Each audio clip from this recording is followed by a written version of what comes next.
Well, hello and welcome to India Business Hour. I'm Ashmit Kumar, and here are the headlines that we're tracking this evening. Farm leaders and agri-economists call on the finance minister to revisit the minimum support price formula and cover the actual cost of production. Also call for a hike in PM Kisan payouts.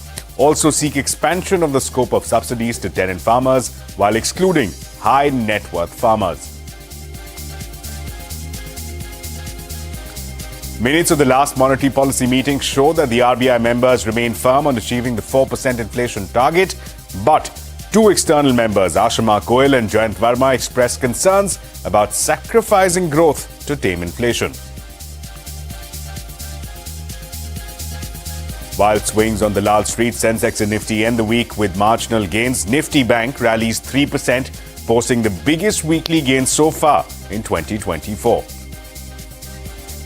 Global IT major Accenture narrows its full-year growth outlook after quarterly revenue declines by 1%, but new deal wins and increasing AI adoption spark hopes of a demand revival.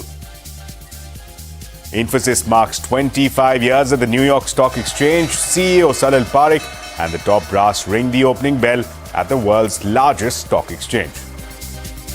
Quick commerce startup Zepto raises $665 million as it gears up for an IPO. This fundraising values Zepto at $3.6 billion, almost triple its valuation from a year ago.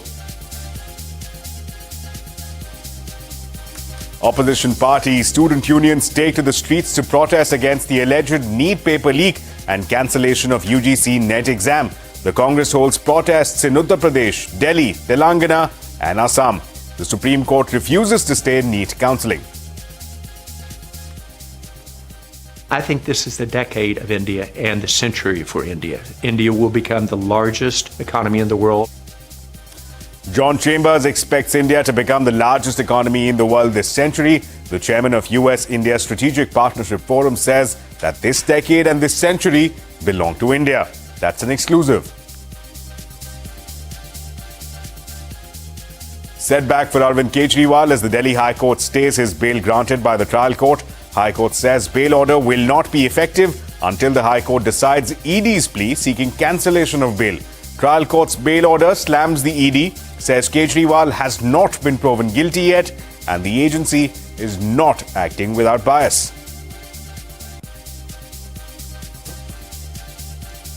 The GST Council meets tomorrow for the first time since the Lok Sabha elections. Sources say online gaming and sectors with paid lower GST rate due to the general trade practice may be exempted from retro tax notices. Several issues related to insurance, highways and telecom sector also on the agenda.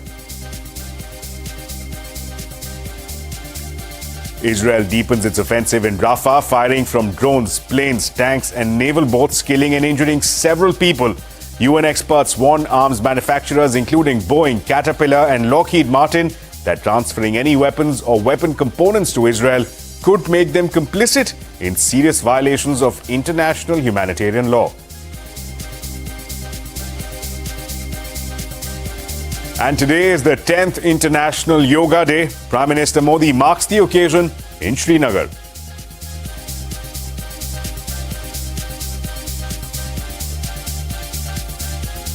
Well, let's begin with a quick look at the day's market action. A roller coaster ride on the Lal Street. Sensex moved 1,000 points intraday, only to end with cuts of over 260 points. The Nifty lost over 60 points. For this week, both the indices ended marginally in the green. Nifty Bank Index, however, saw some cuts on Friday but gained over 3% this week. That's the biggest gain so far in 2024. Well, speaking of Indian equities, they could draw inflows of nearly $680 million owing to reject trades after the quarterly revision of the FTSE indices. The revision, which will take effect today, was announced in the month of May. A revision in BSE Sensex could also see Wipro being swapped for Adani Ports. IIFL Alt Research estimates that Adani Ports could see inflows of more than $240 million after this. And India's economic activity continued to expand in the month of June, driven by growth in both services and manufacturing sectors. According to a flash survey by HSBC Holdings, the Services Purchasing Managers Index climbed to 60.4 from 60.2 last month. Meanwhile, the Manufacturing Purchasing Managers Index rose from 58.5 to 57.5 in the month of May. The indices are based on preliminary survey results, and the final data will be released next month. A reading above 50 indicates expansion compared to the last month. Well, to action now from the Mint Street. The minutes of the last monetary policy meeting show the RBI members remain firm on achieving the 4% inflation target. But two external members, that's Ashima Goyal and Jayant Verma, have expressed concerns about sacrificing growth to tame inflation. Lata Venkatesh spoke exclusively to the external MPC members, and here is a slice of that conversation from the last meeting. Yes, this time the disagreement between the doves and the hawks in the MPC was a bit strong. There were two members asking for a cut and four saying no cut. Let me just tell you the main takeaways from the minutes. The governor and Dr. Bide, both of whom have voted for a status quo, argue that growth is very good at 8.2% last year. So let the MPC concentrate on its mandate of bringing inflation to 4%, and the last mile is always tough. The main takeaway from Dr. Patra appears to be that he is telling us that the potential growth of the economy is what it is now, 8%. Now, that's a very important revelation, because we were all waiting for the Reserve Bank to tell us what is the potential of the economy. And he also says that the neutral rate is what it is now, which is 200 basis points. That, I thought, was the key takeaway from Dr. Patra. The takeaway from Rajiv Ranjan, the RBI member, is that he says the fiscal consolidation that is happening, bringing down the fiscal deficit from 5.6 to 5.1, will not be negative on the economy, because the deficit is not coming because the government is not spending. The deficit is lowering because tax and RBI dividend are very high. And therefore, this kind of fiscal consolidation will not hurt growth. Now, the key point from Dr. Verma is that why are we saying that the potential of the economy is only 7 or 8%? We're entering the demographic dividend. We should not get the economy used to this number. We're probably capable of more, and therefore keeping the rate so restrictive at 200 basis points is unwarranted. A cut is needed. Ashima Goyal is arguing somewhat similar. She says the potential of the economy, she believes, is about 8%, and the current year's forecast is 7.2. She says the sacrifice is nearly 100 basis. Whereas on inflation, the target is 4 and we are at 4.5. The difference is only 50 basis. So we are holding on to this 50 basis and sacrificing double that in terms of growth. So a cut is called for. These are the salient points. Let's listen to what the members had to tell us. We also see a declining rate of inflation, but it is still very, not very close to the target. And in fact, in the projections, in 3 out of 4 quarters, we are closer to 5% than 4%. So I think so. In this sort of medium-term perspective, I think the growth that we see is closer to, I think, what we are likely to achieve. We are growing off a relatively low base. We are far below the pre-COVID trend. So that is the low base. There is a lot of catch-up to be done. We still have to recover from the growth shock of COVID. And it needs growth. It needs a lot of growth. And 24-25 and 25-26 are not showing the growth that is needed to fulfill the aspirations of 1.5 billion people. Well, interesting conversations there within the MPC. Meanwhile, global IT major Accenture has narrowed its full-year guidance after its revenue dipped by 1% in the third quarter. But strong deal wins and increasing AI adoption has sparked hopes of a demand revival. In fact, all Indian IT stocks gained in trade thanks to the positive rub-off from Accenture. But not all brokerages are convinced about a demand upswing for the IT companies.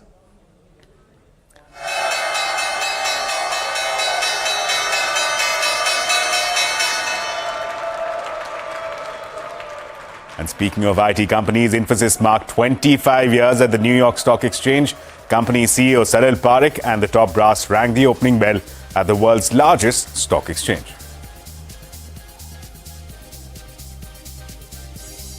Back home, the Reserve Bank's forex reserves has dropped by nearly $3 billion to $653 billion as of 14th of June. In the previous week, the reserve had jumped by $4.3 billion, which was a new all-time high after consecutive weeks of increase in the kitty. Meanwhile, foreign currency assets decreased by a little more than $2 billion, while gold reserves dipped by $1 billion during the same period. To North Block now, farmer bodies met the Finance Minister Nirmala Sitharaman ahead of the budget. We've learnt that the association has asked the government to revisit minimum support price mechanism in consultation with the community. Sapna Das joining us now with more details. Sapna, take us through the demand list of the farmer bodies presented today before the Finance Ministry. Well, a host of demands have been made to the Finance Ministry and the Finance Minister Nirmala Sitharaman in terms of a pre-budget consultation that she has had with the agriculture sector. So basically starting off with the first one, an across-the-board demand has come in terms of increasing the capital spend for research and development for the agriculture sector, particularly because the sector has also been badly impacted by the climate change. For instance, one of the industry experts shared a number that around 30 million kilograms of tea produced has been lost to climate change. So that's one. Second, also MSP was a point of discussion. The farmer lobby wants the government to revisit not just the MSP rates, but the way the rates are decided. They are of the view that probably the cost of production is not being covered across the country, because basically it varies state to state depending on the weather vagaries as well. So they want a complete revisit on that count. Third, in terms of better targeting of agriculture subsidies, here agriculture experts as well as the farmer lobby said very clearly that tenant farmers should also be included, and a national portal, some kind of a database should be set up where better targeting of such subsidies happens also for tenant farmers, and the high net worth farmers should be weeded out. They also want the PM Kisan installments to be increased, because the PM Kisan scheme was earlier rolled out way back in 1819, so those rates are old. They want it to become in tune with the current prices. Last but not the least, there's also demand to especially by agriculture experts, to basically do away with the rice and onion export bans. Particularly on the onion export front, the view of the agriculture experts is that farmers have been badly impacted. If you compare the rates at which they have been selling the onions and the kind of MEP that has been imposed. So all of these are critical, in terms of the agriculture sector. We have to wait and watch and see what really pans out. And let's just listen into some of the expert voices after that pre-budget meeting with the Finance Minister. Unless the spade work is done to identify the tenants, because most of our tenancy is oral tenancy. So you have to use the satellite images and combine it with the Patwari information, and also open a portal for the tenants to report that this plot I am tilling, and therefore the benefit should come to me rather than the person who is the owner and sitting in maybe in another country. Absolutely. Right? So whether it is PM Kisan or whether it is a fertilizer subsidy, it requires a clear thought and perseverance to do that. It can be done. China has done it. Article 323 के तहत 2BG में tribunal की व्यवस्था है, तो ये tribunal क्यों नहीं बनाते हैं? ये सरकार को अपने हाथ में रखना है। कृषि मंत्रालय के जरिए ये सरकार को अपने हाथ में CSP और उसके भाव, किसानों के भाव, उनको अपने हाथ में रखना है। ये सब बाबू लोगों को करप्शन करने के लिए ये सब्सिडी किसान के नाम पे दी जा रही है, तो इसका हमको कुछ फायदा नहीं। और जो एक्सपोर्ट के बारे में कह दिया, ये एक्सपोर्ट बैन हटाओ, दुनिया का बाजार में जो मिलता है वो हमको लेने दो। किसान को MSP के नाम पर और उसका वास्तविक लागत कैलकुलेशन हो, ताकि उसको लाभकारी मूल्य मिले। मूल्य तो कम से कम मिले, एक जैसा सब जगह नहीं हो सकता। ये गलत है। कहीं पानी का बहुत आई तो कहीं पानी का अभाव है, सिंचाई के बिना सिंचाई के से खराब हो जाए फसल, इसलिए सब जगह एक लागू हो ही नहीं सकता एक फॉर्मूला। ये इस चीज को छोड़ो, लागत के आधार पर लाभकारी मूल्य। All the efforts of the agriculture ministry, the ICR system and the farmers themselves have been defeated by not increasing the price of urea and freezing that, so over-subsidized urea is overused. So that ideal ratio of nitrogen, phosphorus, potash, which can make soil healthy to support better agriculture production, that is defeated. So money is going down the drain, environment pollution is in addition. So this has to be revisited, and revisiting that also means educating the farmers about how to use it. Well, the finance minister also held pre-budget consultations with stakeholders from the MSME sector. Here's their budget wish list. Different suggestions on cost of capital and regarding simplification of rules, one single window for all MSME related licenses, and then incentives to be given to different state specific. Export of government को boost देना ही पड़ेगा, export बढ़ेगा, export is the heart of the business, सब लोगों को पता है और गवर्नमेंट को अच्छी तरह से पता है, तो उसको बढ़ावा देने के लिए उसको कहीं ना कुछ तो करना पड़ेगा और मेरे को पूरा विश्वास है कि ये फाइनेंस मिनिस्टर ये बजट में उसको बूस्ट देंगे. And quick commerce startup Zepto has raised $665 million as it gears up for an IPO. This fundraising values Zepto at $3.6 billion. That's almost triple its valuation from a year ago. Shruti Mishra joins us now. Shruti, tell us about this fundraise and what it does for the valuation of Zepto. Absolutely, that's right. Quick commerce company Zepto has raised $665 million at a $3.6 billion valuation just 9 months after the company raised $235 million at a $1.4 billion valuation. Now, this Series F funding round saw Avenir, Lightspeed and Avra Capital join the company's cap table as new investors. In terms of business performance, Zepto has achieved near EBITDA positivity with 140% year-on-year growth on a base of over $1 billion in annualized GMV. The company claims about 75% of Zepto stores are now fully EBITDA positive as of May 2024, and over 70% of its orders are now coming from its subscription service, Zepto Pass. With 6 lakh new customers joining the quick commerce platform every month, co-founder Arvind Palicha also told me that Zepto will be IPO ready in calendar year 2025. The venture also plans to hire top talent across engineering, product, growth, finance, operations and category management verticals. Also note, this fundraise marks the formal launch of Avra Capital, a growth equity fund started by Anu Hariharan, the former managing director of Y Combinator Continuity. Now, Zepto is the firm's first investment globally. Here's a slice of the conversation I had with Arvind Palicha earlier today. We've been able to successfully raise the organic rate of new customer acquisition. I mean, we've been able to scale new customer acquisition from 3 lakh new customers a month to now about well over 6 lakh new customers a month. So that addition still primarily driven through organic means, with obviously some supplement from paid marketing, but that's been one big driver of success, right? New customer acquisition, and we've seen that drive not just overall platform growth, but same store sales growth within our existing network of dark stores. We've been able to drive orders per day up from around 1,000 orders per day to now 50 to 70% higher. We're definitely trying to build out all the infrastructure we need to be a public ready company. First, even on the commercial side, right? What we've done in terms of proving to investors we can operate at EBITDA break even or around that level, even while continuing to grow the business. That's obviously one big milestone that you need to have to be a public ready company, and we are trying to push for an IPO as soon as possible.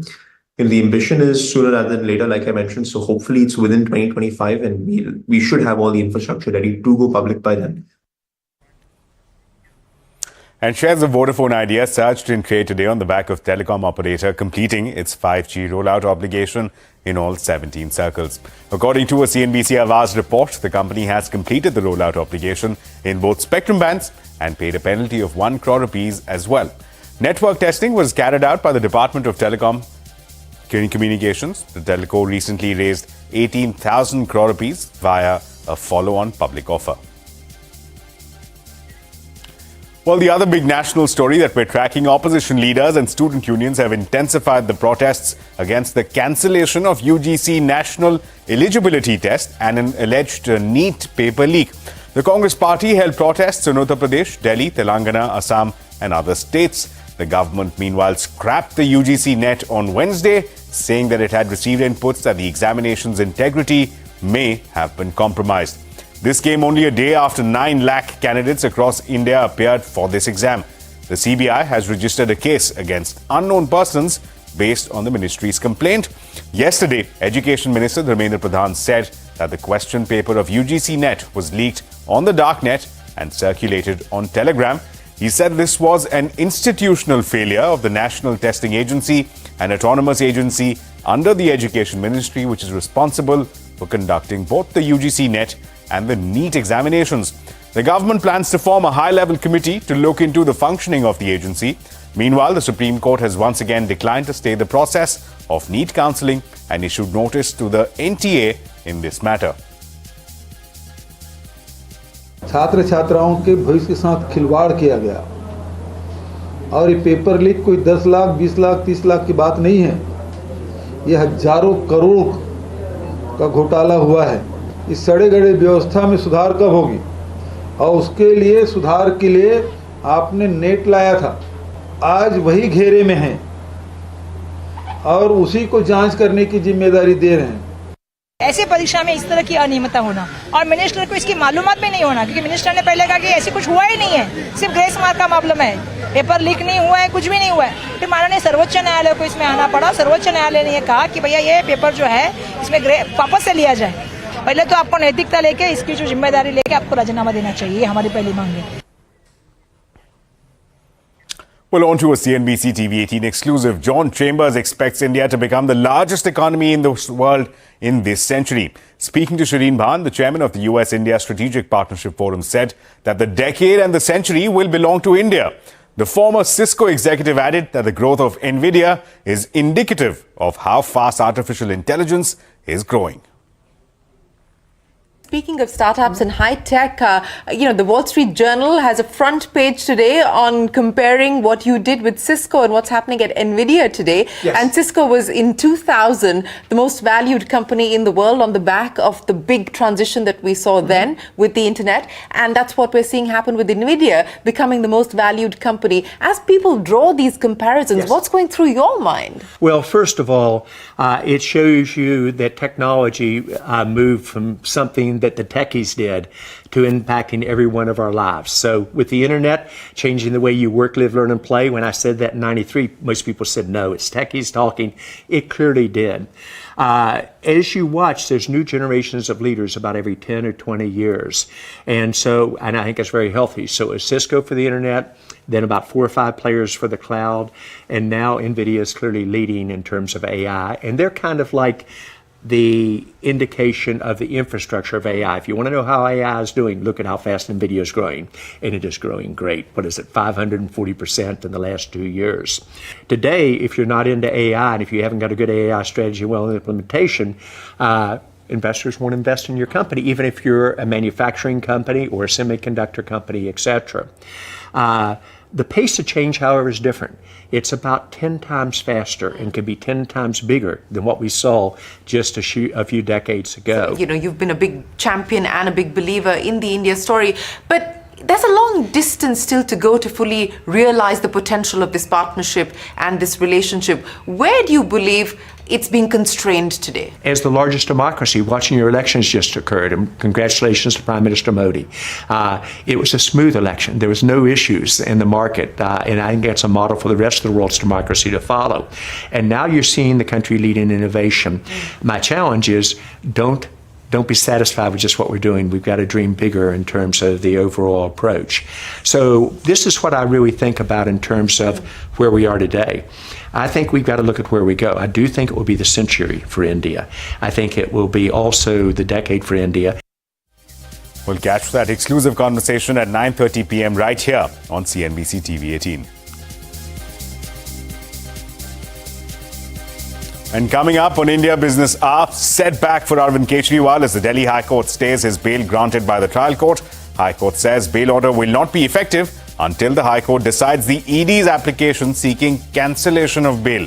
More details when we come back. And you can also catch all CNBC TV 18's news and updates on Facebook, X, Threads, Instagram, and JioCinema.